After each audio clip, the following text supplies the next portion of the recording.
Mes chers compatriotes, c'est encore moi. J'ai écouté une vidéo qui m'a fait beaucoup sourire. Beaucoup parce qu'elle revient souvent. Et c'est pas quelque chose qui est propre au Camerounais. Ça revient souvent dans les pays du monde. Lorsque il y a une contestation populaire qui est en train de se faire et qu'il y a des gens qui sont dans une position aisée, qui sont dans une position où leur ventre est plein et qui vont faire ce type de remarques.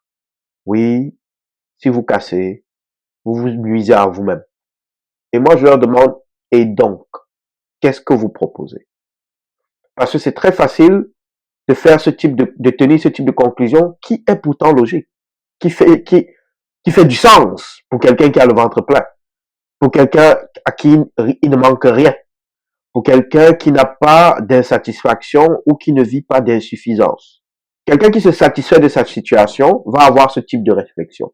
Comme je dis souvent aux gens, dans la pyramide de Maslow, vous devez vous informer, c'est quoi la pyramide de Maslow? À chaque fois qu'on monte au-dessus de la pyramide de Maslow, les problèmes ne sont pas les mêmes. Et les réflexions et la logique, l'analyse des situations n'est pas la même. Je vous laisse écouter ce qu'il dit. Et je vous dis, ça revient à chaque fois qu'il y a une manifestation, même en Occident.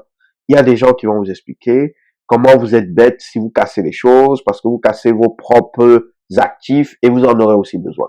Donc, je vous invite à l'écouter. C'est-à-dire que les ninjas du village caché de Bafang et de Tchang pensent qu'ils font du mal à qui? Ils ont brûlé un palais de justice. Ils ont brûlé les camions qui leur permettaient de ramasser les ordures pour qu'ils aient une ville propre. Quand vous brûlez donc maintenant le palais de justice là, mais vous avez condamné vos frères. Vous avez condamné vos frères parce que leurs dossiers sont partis en flammes. Ils vont être jugés comment? Ils vont sortir de prison comment? Les gars vont même encore mettre, avec la lenteur administrative au Cameroun, même 10 ans encore, même 5 ans pour qu'on remette encore tout en place. Parce que ça ne va pas, vous avez tout brûlé. Ceux qui devaient sortir aujourd'hui ne pourront plus sortir aujourd'hui parce que vous avez brûlé. Ceux qui vont sortir, devaient sortir la semaine prochaine, ne pourront plus sortir la semaine prochaine parce que vous avez brûlé. Vous avez pris vos camions qui vous servaient, comme si Isaac vous aidait même d'abord trop. Vous avez pris les camions, vous avez brûlé. Maintenant, vous avez nagé dans la saleté. Parce que quelle mère va défalquer l'argent pour encore acheter 10 camions ou 20 camions pour vous donner, pour que vous nettoyez votre ville? Il n'y a même pas d'abord l'argent au Cameroun, mais vous détruisez encore vos biens. On vous a dit que revendiquer, c'est brûler.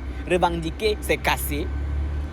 Alors, comme je vous disais en introduction, techniquement, il a raison. Techniquement, comme je dis, techniquement, lorsque tu as le ventre plein, il a raison.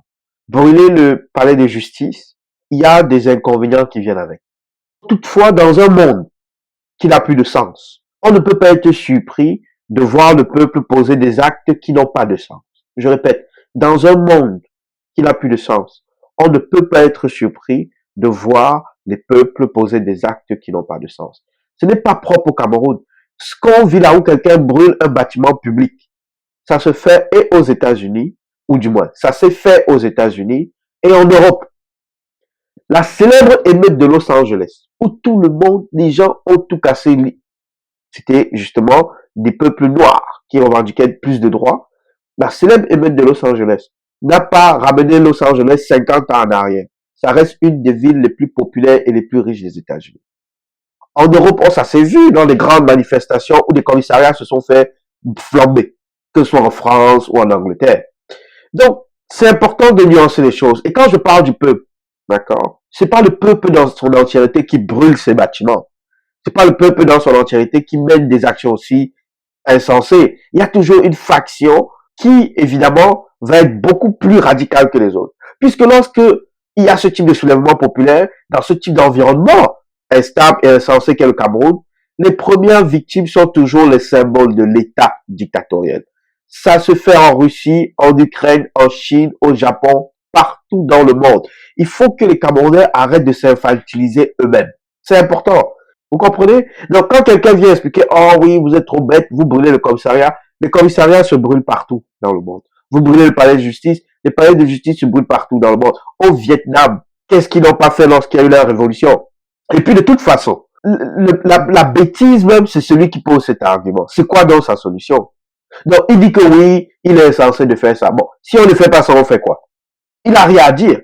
Et puis, de toute façon, la solution d'un gouvernement issu d'un soulèvement populaire, et je précise, un gouvernement qui veut le bien du pays, qui voudra le bien du Cameroun, même si on tient compte de l'absence de ces documents. Mettons que bon, le gouvernement futur veut le développement du Cameroun. Et il y a les documents qui manquent parce qu'on a brûlé le palais de justice. La première chose que le gouvernement puisse faire, c'est de réduire immédiatement les peines de délits mineurs.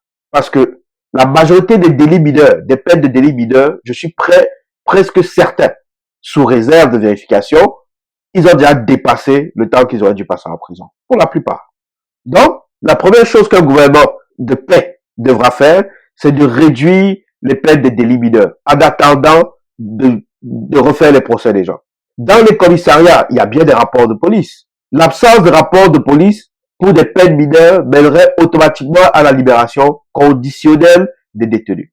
Voilà une deuxième approche qui pourrait être faite. Une troisième approche qui pourrait être faite, c'est que les peines majeures seraient réévaluées au cas par cas et les procès repris dans la mesure du possible. Même s'il manque les documents, si tu es coupable et étais incohérent lors de ton premier procès, tu seras incohérent lors de ton nouveau procès. Et je pense bien qu'il y a des procureurs qualifiés, des avocats qualifiés et des juges capables de faire leur travail au Cameroun. Donc c'est pas parce qu'on a brûlé le palais de justice que y a rien qui puisse se faire, que la justice s'arrête. Hein?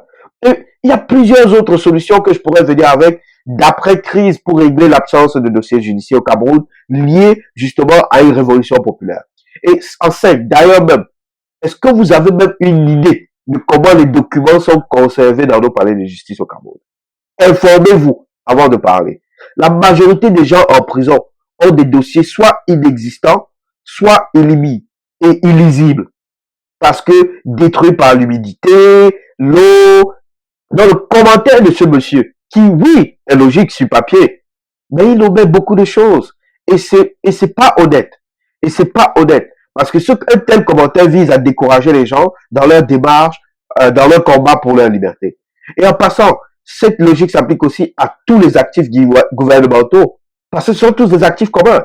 Donc quand quelqu'un me dit cela, ma question est, bon, tu dis ça, et donc, quelle est la solution pour toi, pour un peuple qui veut se libérer de son bourreau et d'une dictature? Qu'est-ce que tu proposes? Parce que même bloquer la route là, ou détruire la route, juste la route est commune. Les camions de marchandises ne circulent pas au point du retard. Ça crée un ralentissement économique, donc ça augmente le chômage. Donc alors, c'est vu que il faut construire ta logique d'intelligent que tu crois être jusqu'au bout. C'est donc quoi ta solution pour un peuple qui veut se libérer de la dictature? Qu'est-ce que tu proposes?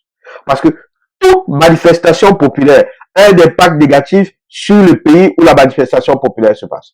Je dis bien, toute manifestation populaire, incluant la grève. Oh, mais quand vous grevez, quand les gens en France disent qu'ils ne ramassent pas les poubelles, mais ils salissent leur pays, non? Ça amène les rats pour nuire à leur pays, non? Ça peut créer des maladies, non? Et comment on peut être bête? Vous voyez, la bêtise même en réalité, c'est de faire ce type de remarques connaissant le contexte dans lequel le peuple qui manifeste et veut se libérer se trouve. Excusez pour m'avoir, je suis encore malade. Mais de toute façon, c'était important que je lève ce point et que des idiots comme ça arrêtent de polluer la toile. Merci.